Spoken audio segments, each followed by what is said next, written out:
whole purpose of Electric and Hybrid Vehicle Technology Expo is to bring together the technical teams, the engineering teams, all of the supply chain involved in the development of hybrid and electric vehicles. Now this ranges from full electric vehicles all the way down to mild hybrids, start-stop technology, anything to do with an electric powertrain, advanced battery technology, which we already see with our sister show, the Battery Show, and really it closes the loop on the manufacture and production of hybrid and electric vehicles. A fundamental question that I think is worth driving towards. So if you think about a passenger car and what you pay for it, typically in the entire life of that vehicle, you won't put that much back into it in fuel. In a commercial vehicle, 2.5 to 3.5 times your purchase price you'll put in the fuel tank. So fuel becomes a very, very relevant part of the total life cost. And if I can take that orange bar and reduce it by 80%, we have a conversation to begin. To dramatically reduce crashes, we could redesign vehicles to be considerably lighter because we wouldn't have to worry about things like energy absorbing steering columns and side door beam protection and all the weight that's associated with safety related kinds of systems. And then ultimately, what this is about consumers. As I mentioned earlier, with EVs, if consumers cannot see the value, they're not going to buy the products.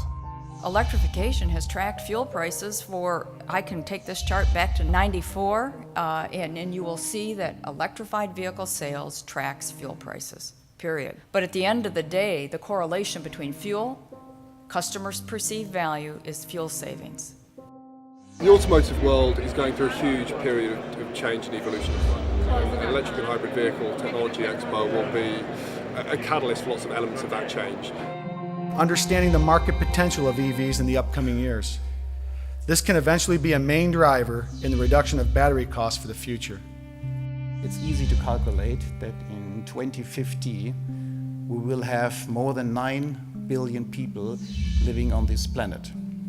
And the amount of resources of this population of 9 million would require 3 times of a planet that we have currently.